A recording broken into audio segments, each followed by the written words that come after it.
और हमारे परम पूज्य गुरुदेव का तो ये एक टैग वाक्य कह सकते हैं, किसी किसी महापुरुष के कुछ टैग वाक्य होते हैं ना, तो अखंड प्रचंड पुरुषार्थ। तो यहाँ तो छोटे बच्चों से लेकर के प्रत्युष और क्या है, अरुण,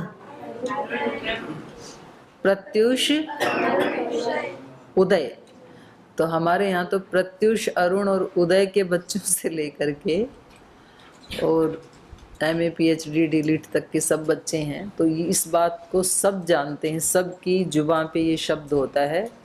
पतंजलि में सबसे महत्वपूर्ण शब्द जो है वो पुरुषार्थ, अखंड प्रचंड पुरुषार्थ। तो अब अंतिम अभिव्यक्ति के रूप में आदरणीय भाई मनोज जी को आमंत्रित करते हैं। तो मनोज जी आज कुछ मुद्राओं के बारे में अपने भाव अभिव्यक्त करना चाहते हैं। जी भाई।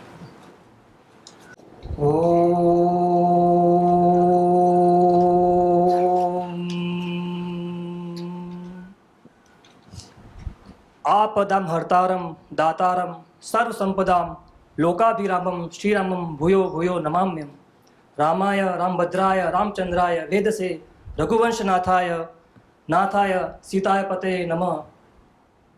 सर्वप्रथम परम पूज्य योग ऋषि श्री स्वामी जी महाराज की सूक्ष्म उपस्थिति और परम श्रद्धेय वेद्य ऋषि श्रद्धेय आचार्य श्री महाराज की सूक्ष्म उपस्थिति को प्रणाम करते हैं। और हम सब की मातृ तुल्य पूज्य माता जी को भी प्रणाम। और यहाँ उपस्थित हमारी पूज्य सन्यासिनी बहनें और पूज्य सन्यासी भाई तथा विश्वविद्यालय से आए हमारी ब्रह्मचारिणी बहनें और ब्रह्मचारी भाई, आप सभी को नमस्कार। मेरा जो आज का विषय है वो मुद्राओं के बारे में।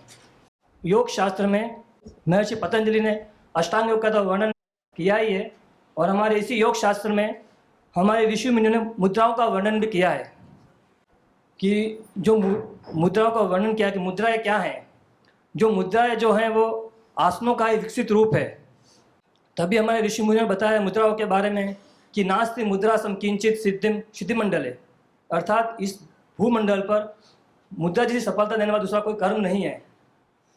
आसनों में जो है वो इंद्रियों की प्रधानता होती है और प्राणों की गौणता होती है, जबकि मुद्राओं में प्राणों की प्रधानता होती है और इंद्रियों की गौणता होती है। ये संपूर्ण ब्रह्मांड है वो 5 तत्वों से मिलकर बना हुआ है, पृथ्वी, जल, अग्नि, आकाश, वायु। इसी तरह हमारा ये देह भी 5 तत्वों से मिलकर बना हुआ है। हमारे देह में जो ये हमारी जो 5 अंगुलियां हैं, इन्हीं 5 तत्वों का प्रतिनिधित्व करती हैं। जो अंगुष्ठ है वो अग्नि तत्व का प्रतिनिधित्व करता है, तर्जनी है वो वायु तत्व का, मध्यमा है वो आकाश तत्व का, अनामिका है वो पृथ्वी तत्व का, और कनिष्ठ है वो जल तत्व का प्रतिनिधित्व करती है। मुद्रा में बताया गया कि जब हमारे शरीर में इन्हीं 5 तत्वों की समानता होती है तो हम निरोग रहते हैं। अगर विषमता होती है तो हमें कोई ना कोई व्याधि पकड़ लेती है। तो मुद्राओं के माध्यम से हम कैसे हमारे शरीर को हम स्वस्थ रखते हैं। तो जब हम मुद्राओं का अभ्यास करते हैं तो जो हमारे शरीर के आंतरिक इंद्रियां हैं और उनकी जो अवयव हैं वो क्रियाशील हो जाते हैं। क्रियाशील होने से जो सुषुप्त शक्तियाँ उनका जागरण होता है। जब हम मुद्राओं का अभ्यास करते हैं, अगर हम इस हाथ से मुद्राओं का अभ्यास करता हूँ तो इसका असर विपरीत शरीर के विपरीत भाग से होने लगता है। तो मैं यहाँ पे कुछ मुद्राओं के बारे में बताना चाहूँगा। सबसे पहले बताना चाहूँगा ध्यान मुद्रा, जिसको ज्ञान मुद्रा भी कहते हैं। तो उसके पहले जो हमारे ये अंगुली कुछ नाम है, अंगुष्ठ, तर्जनी, मध्यमा, अनामिका और कनिष्ठ। तो ध्यान मुद्रा में अंगुष्ठ का अग्रभाग और तर्जनी का अग्रभाग, इनको परस्पर मिलाने से यह ध्यान मुद्रा या ज्ञान मुद्रा बनती है। इसके अभ्यास करने से एकाग्रता का विकास होता है, मन की जो चंचलता होती है वो दूर होती है और धारणा और ध्यान का विकास होता है। दूसरी में बताना चाहूँगा वायु मुद्रा। वायु मुद्रा में जो तर्जनी होती है उसको अंगुष्ठ के मूल में दबाकर रखने से ये वायु मुद्रा बनती है। वायु मुद्रा के अभ्यास से जो ऑर्थराइटिस है, गैस है, घुटने की समस्या है, उसमें आराम मिलता है। तीसरी है शून्य मुद्रा। शून्य मुद्रा में जो हमारी मध्यमा है मध्यमा को अंगुश के मूल में हल्का दबाकर रखने से जो हमारे कानों का जो विकार है, कान का दर्द है, कान का बहना है, उसमें आराम मिलता है। चौथी है पृथ्वी मुद्रा। पृथ्वी मुद्रा में जो हमारे अनामिका है, अनामिका का अग्रभाग और अंगुश का अग्रभाग, इनको मिलाने से ये बनती है पृथ्वी मुद्रा। पृथ्वी मुद्रा के अभ्यास से हमारे शरीर में स्फूर्ति का विकास होता है। पांचवा है प्राण मुद्रा। प्राण मुद्रा में कनिष्ठ और अनामिका और अंगुश का अग्रभाग मिलाने से प्राण मुद्रा बनती है। प्राण मुद्रा के अभ्यास से जो उच्च रक्तचाप, जिनको रक्तचाप की प्रॉब्लम है, बीपी का प्रॉब्लम, उसमें आराम मिलता है। अब है अपान मुद्रा। अपान मुद्रा जो बनती है वो अनामिका और मध्यमा का अग्रभाग और अंगुश का अग्रभाग मिलाने से बनती है अपान मुद्रा। अपान मुद्रा के अभ्यास से जो हमारे नेत्र ज्योति का विकास होता है, जिनको आंखों की समस्या होती है उनकी नेत्र की ज्योति में वृद्धि होती है। फिर है अपान वायु मुद्रा। अपान वायु मुद्रा जो है वायु मुद्रा अपान मुद्रा का ही सम्मिलित रूप है। उसमें तर्जनी को अंगुश में मूल के लगा देते हैं और मध्यमा और अनामिका के अग्रभाग को अंगुश से मिला देते हैं। अपान मुद्रा के अभ्यास से ये जिनके रक्त में कोलेस्ट्रॉल की मात्रा बढ़ गई है, उसमें उनको आराम मिलता है। और एक और मुद्रा है सूर्य मुद्रा। सूर्य मुद्रा जो बनती है वो अनामिका को अंगुश के मूल भाग में बनाने से बनती है। और इसके अभ्यास से जिनको अस्थमा का प्रॉब्लम है उसमें आराम मिलता है। और एक और मुद्रा है वरुण मुद्रा। वरुण मुद्रा में जो कनिष्ठ है, कनिष्ठ का अग्रभाग और अंगुश का अग्रभाग के मिलाने से बनती है वरुण मुद्रा। वरुण मुद्रा के अभ्यास से जो त्वचा की जो समस्या है, जैसे मुहांस है, उसमें आराम मिलता है। और एक और लिंग मुद्रा। लिंग मुद्रा में दोनों हाथों को परस्पर मिलाने से, अंगुश को ऊपर रखने से बनती है लिंग मुद्रा। लिंग मुद्रा के अभ्यास से हमारे शरीर में उष्णता की वृद्धि होती है और सर्दी जुकाम में आराम मिलता है। इतिश्री।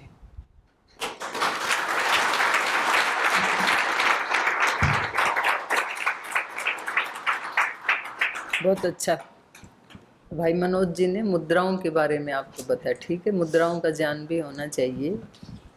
और ये सच बात है, अलग अलग मुद्राओं का अलग अलग प्रभाव भी होता है। तो ये चिकित्सा का भी एक पार्ट है और जीवन शैली का भी एक पार्ट है।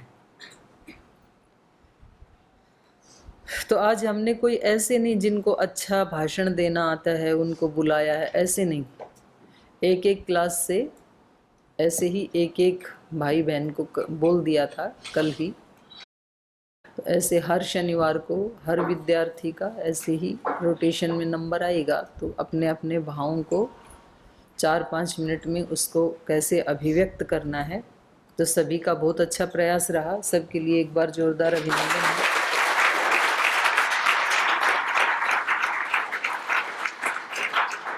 है। और अब जो बचा था कल का पाठ, इसको आगे बढ़ाते हैं। इस सर्ग को आज संपन्न करते हैं। तो यहाँ पर प्रसंग चल रहा था कि श्री भरत जी के गुणों का अत्यंत श्रद्धा भक्ति से वर्णन करते हुए एकदम से श्री लक्ष्मण जी के मन में माता कैकेयी के प्रति थोड़ा दुर्भाव आ जाता है। वो कहते हैं कि जिनका ऐसा महात्मा, ऐसा योगी पुत्र है और ऐसे महान राजा जिनके पति हैं दशरथ जैसे राजा, वो माता कैसे कथन नो सांबा कैकेयी तादृशी क्रूरदर्शिनी, तो क्रूरदर्शिनी कैसे बन गई। ऐसे होता है कई बार किसी भी व्यक्ति के जीवन में, जब उसके स्वभाव से विपरीत कोई कार्य वो कर देता है तो लोग ऐसे आश्चर्य करते हैं कि उस व्यक्ति ने ऐसा काम कैसे कर दिया, समझ में नहीं आता है।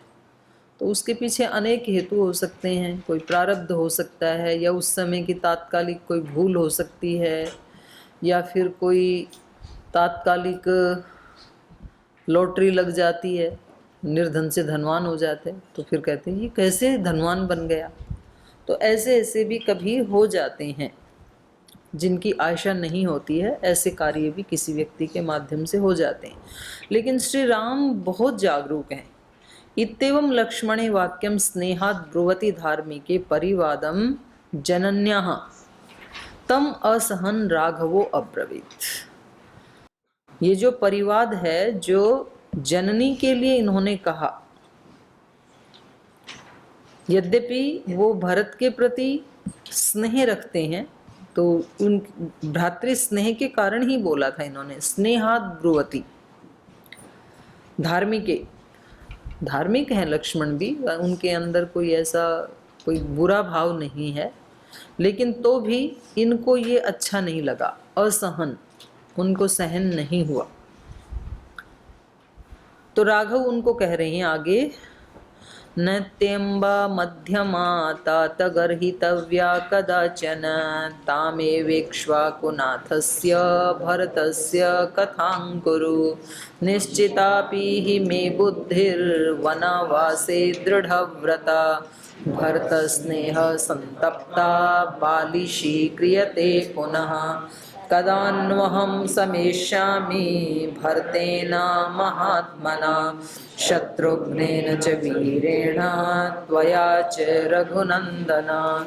इत्येवं विलपंस्तत्र प्राप्य गोदावरीं नदीं चक्रेऽभिषेकं काकुत्स्थः सानुजः सह सीतया। दो श्री राम जी कहते हैं, न ते मध्यमा अम्बा तात गर्हितव्या कदाचन, न कदाचन मध्यमा अम्बा गर्हितव्या। आपको कैकेयी माता की भर्त्सना नहीं करनी चाहिए, आपको उनकी निंदा नहीं करनी चाहिए। तो श्री राम को प्रशंसा कोई किसी की कितनी भी करे तो उनको अच्छा ही लगता है, लेकिन कोई किसी की निंदा करे ये श्री राम को अच्छा नहीं लगता है। तो सामान्य व्यक्ति का स्वभाव इससे बिल्कुल विपरीत होता है। किसी की निंदा करे तो बड़ा रस आता है, क्योंकि उसमें अपना अहंकार को पोषण मिलता है।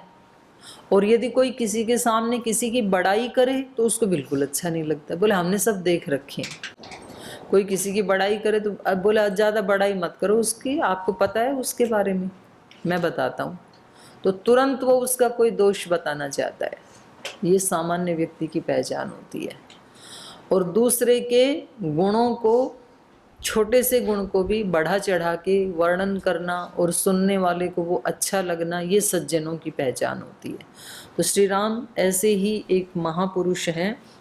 इनको माता के प्रति कहा हुआ एक शब्द भी, जो कठोर शब्द है, ये उनको सहन नहीं हुआ। पूज्य स्वामी सोमानंद जी महाराज जी के पास एक बार अपने जो गुरुजी हैं पूज्य आचार्य प्रद्युम्न जी महाराज, तो वो गए, मैं साथ ही थी। तो उन्होंने एक राजनीति की बहन मायावती जी के लिए कुछ कह दिया। कभी कोई ऐसा दंगा हुआ था उसी समय, तो बोल जी कुछ ऐसे भी आप, क्योंकि वो मातृशक्ति के बहुत प्रशंसक थे पूज्य स्वामी सोमानंद जी महाराज। तो बोले आप तो इतने प्रशंसक हैं, इतनी बड़ाई करते हैं मातृशक्ति की, और देखो उन्होंने तो महाराज ऐसा शब्द बोला, कठोर शब्द बोला गुरुजी ने उसके प्रति। तो स्वामी जी महाराज बोले भाई तू चुप हो जाए, इतना तू ये शब्द बोल मत, नहीं तो मेरा कलेजा फट जाएगा। मतलब वो भी किसी के बारे में थोड़ी भी निंदा नहीं सुनते थे पूज्य स्वामी सोमानंद जी महाराज जी भी। बोले ऐसे शब्द मत बोलो। और वो कोई सांसारिक दृष्टि से कोई बहुत कठोर शब्द नहीं था। तो ऐसे ही श्री राम हैं, इनको ये शब्द इतना ज़्यादा चुभ रहा है, उसको ये सह नहीं पा रहे हैं, क्रूरदर्शिनी को। तो कह रहे हैं कि आपको ना इनकी निंदा नहीं करनी चाहिए, आप एक काम करो, ताम एव इक्ष्वाकु नाथस्य भरतस्य कथाम करो। आप तो जो पहले भरत जी के बारे में जो उनके गुणों का वर्णन कर रहे थे, जो उनकी कथा कह रहे थे, आप तो बस उसी को जारी रखो, वो मेरे को सुहा रहा है, बहुत अच्छा लग रहा है। तो किसी महापुरुष की जीवनी पढ़ना, उनके गुणों के बारे में गुणगान करना, तो ये सुनने वाले के लिए भी अच्छा होता है और बोलने वाले के लिए भी अच्छा होता है। तो इसलिए वैदिक धर्म में, सनातन धर्म में ईश्वर के गुणों का गुणगान किया जाता है। अथेश्वर स्तुति, प्रार्थना, उपासना, उसी के गुणों का जब गुणगान करते हैं तो उसको कहते हैं स्तुति, ईश्वर की स्तुति। अथेश्वर स्तुति प्रार्थना, जब उससे कुछ मांगते हैं तो वो प्रार्थना हो जाती है। अपने पुरुषार्थ के बाद जब हमारे पुरुषार्थ से कोई तत्व सिद्ध नहीं हो रहा है तो फिर अपने से बड़ी शक्ति के सामने जब हम अपना निवेदन प्रस्तुत करते हैं तो प्रार्थना हो जाती है। और उपासना का मतलब होता है जब हम उसी में तल्लीन हो गए हैं तो स्तुति से प्रीति बढ़ती है और प्रीति से देने का भाव उत्पन्न होता है। जिसके प्रति हमारी प्रीति होती है उस व्यक्ति को हम देना चाहते हैं, उससे लेना नहीं चाहते। जैसे माँ की अपने बच्चे के प्रति प्रीति होती है तो माँ हमेशा अपने बच्चे को देना चाहती है, खाने की वस्तुएं देती है, पीने की देती है, भौतिक वस्तुएं देती है, आशीर्वाद देती है, प्रेम देती है, उसको सेवा देती है, करुणा देती है, ममता देती है, वात्सल्य देती है। गुरु को अपने शिष्य के प्रति या शिष्य को अपने गुरु के प्रति प्रीति होती है तो वो देना चाहते हैं। शिष्य हैं तो सेवा देना चाहते हैं, सम्मान देना चाहते हैं, श्रद्धा देना चाहते हैं, समर्पण देना चाहते हैं। गुरु हैं तो वो आशीर्वाद देते हैं, उनको अपनी आध्यात्मिक संपदा देते हैं, आर्थिक दृष्टि से कोई आवश्यकता हो तो वो भी देते हैं। तो जहाँ जहाँ प्रीति होती है वहाँ वहाँ देने का भाव होता है। जहाँ जहाँ अप्रीति होती है वहाँ वहाँ छीनने का भाव होता है। किसी से हमारी अप्रीति है तो उससे हम छीनना चाहते हैं, उसके पास नहीं होनी चाहिए, वो योग्य नहीं है इसकी। तो यहाँ श्री राम का स्वभाव ऐसा है कि वो सबके गुणों का गान सुन करके प्रसन्न होते हैं क्योंकि वो पूर्ण है। व्यक्ति को द्वेष कब होता है? जब वो स्वयं अपूर्ण है और उसको लगता है कि कोई दूसरा उससे आगे जा रहा है, तो उसको लगता है यदि मैं नहीं बढ़ पा रहा और दूसरा आगे बढ़ गया तो फिर मेरी उपेक्षा हो जाएगी। यद्यपि सोचा तो ये भी जा सकता है कि ये आगे बढ़ रहा है तो मैं भी बढ़ूं, ये भी सोचा जा सकता है। लेकिन यदि सोचने के सामर्थ्य नहीं है तो फिर व्यक्ति छिद्रान्वेषण करने लगता है, फिर वो उसको भी वापस लाना चाहता है। जैसे किसी व्यक्ति को तैरना आता है और दो व्यक्ति जल के बीच में हैं, एक व्यक्ति तैर के किनारे की तरफ जाने लगता है तो दूसरे को भी तैरना आता है, उसको कोई आपत्ति नहीं है, ठीक है भाई तू किनारे पे पहुंच, 2 डुबकी मारने के बाद मैं भी आ जाऊंगा किनारे, कोई दिक्कत नहीं है। लेकिन एक को तैरना आता है और एक डूब रहा है, उसको तैरना आता नहीं है, तो वो क्या करता है फिर? वो उसको भी पकड़ के लाना चाहता है, उसको नहीं बाहर जाने देना चाहता है। वो कहता है मैं डूब रहा हूं तो तू भी इधर ही आ, तू भी डूब। एक खड्डे में है और दूसरा निकल गया है, वो इससे निकला नहीं जा रहा है, तो क्या करेगा? उसका जो भी हाथ में आएगा, पैर, हाथ, उंगली, अंग वस्त्र, टी शर्ट, शर्ट, जो भी, कुर्ता पजामा, उसको खींचता है वो, तू भी नीचे आ, मैं नहीं निकल सकता तो तू भी मत निकल। और हो ये भी सकता है कि तू निकल रहा है, बहुत अच्छी बात है, मैं तेरे को और सहायता कर देता हूँ, तू निकल, और उसके बाद तू मेरे को भी निकाल, तो बुद्धिमत्ता हो तो दोनों निकल सकते हैं। लेकिन श्री राम तो पहले से ही समस्त दुर्गुणों से ऊपर उठे हुए हैं, तो उनको कोई ऐसा राग द्वेष तो नहीं है किसी से भी। लेकिन हाँ, उनको किसी के भी गुणों का गान करने में, किसी के गुणों की गाथा सुनने में अच्छा लगता है। और महात्मा भरत जैसे जो योगी हैं उनकी कथा को तो सुन के उनको बहुत आनंद आता है।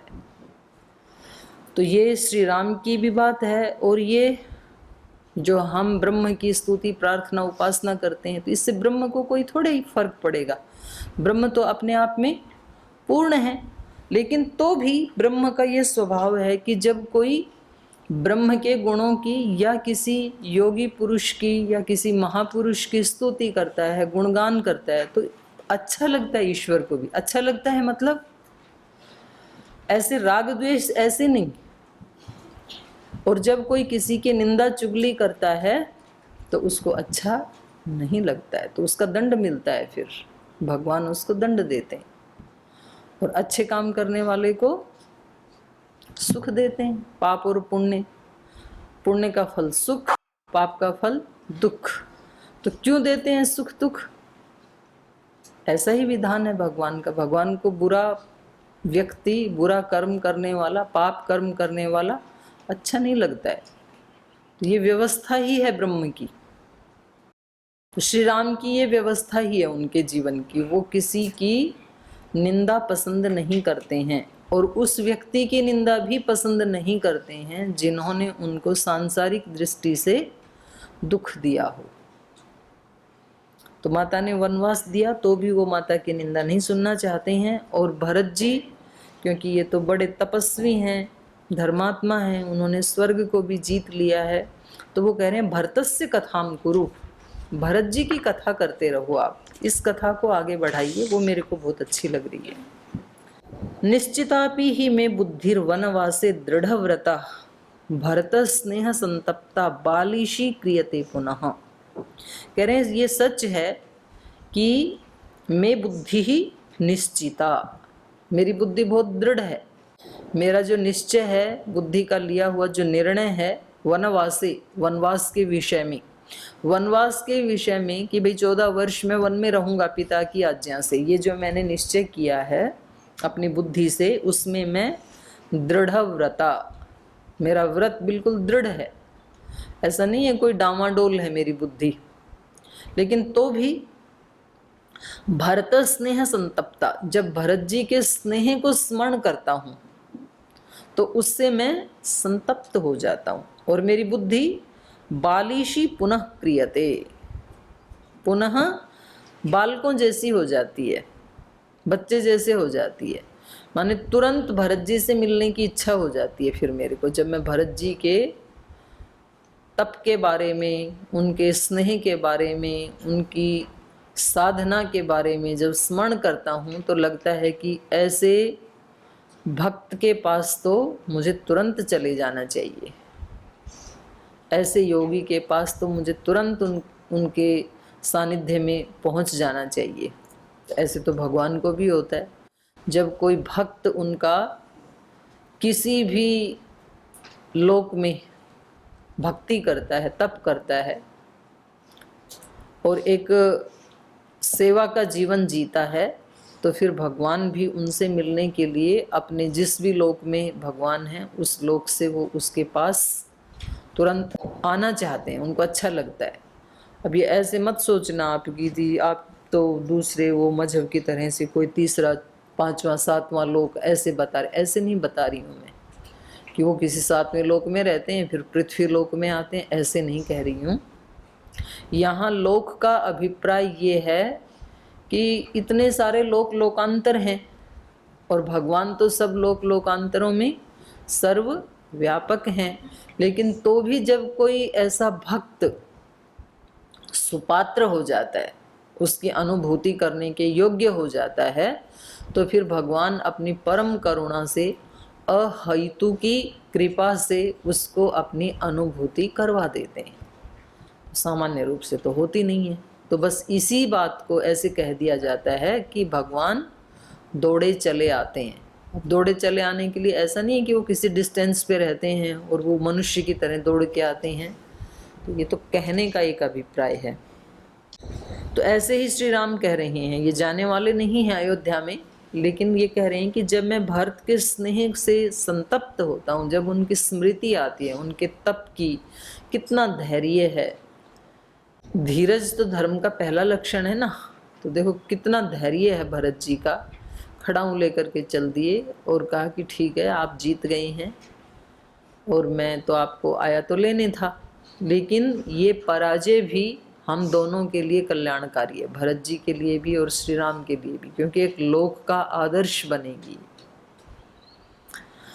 तो ऐसे उस स्नेह को, ऐसे उस धैर्य को प्रणाम करते हुए श्री राम कहते हैं कि मेरी बुद्धि बालिशी पुनः क्रियते, बच्चों जैसी हो जाती है। कदानु हम समेष्यामि भरतेन महात्मना, मुझे लगता है कि महात्मा भरत से मैं कब मिलूंगा। शत्रुघ्नेन च वीरेण त्वया च रघुनंदना, हे रघुनंदन, लक्ष्मण जी से कह रहे हैं कब वो ऐसा दिन होगा कि जब भरत, शत्रुघ्न, आप और मैं चारों भाई साथ होंगे, क्योंकि अब तो 2 साथ हैं, 2 वहाँ हैं, तो ऐसे इत्येवं विलपन तत्र प्राप्य गोदावरीम नदीम। तो ऐसे श्री राम लक्ष्मण जी के सामने थोड़े दुखी होते हुए, विलाप करते हुए गोदावरी नदी पर पहुंच गए। चक्रे अभिषेकम काकुत्स्थ सानुज सह सीतया, और अपने अनुज सहित और सीता माता सहित इन्होंने गोदावरी में स्नान किया। और स्नान करके जब वापस अपनी उसमें आई पंचवटी में, तो उसके आगे का वर्णन फिर हम 12 सर्ग में पढ़ेंगे। आज समय हो गया, आज यहीं विराम लेते हैं।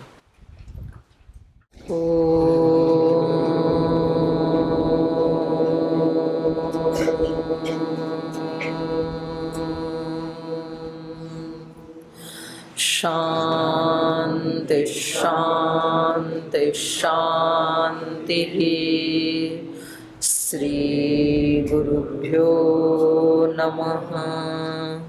हे हृदयेश्वर, हे सर्वेश्वर, हे प्राणेश्वर, हे परमेश्वर, हे हृदयेश्वर, हे सर्वेश्वर, हे प्राणेश्वर, हे परमेश्वर, हे समर्थ, हे करुणा सिंधो, हे समर्थ, हे करुणा सिंधो, विनती स्वीकार करो, विनती स्वीकार करो।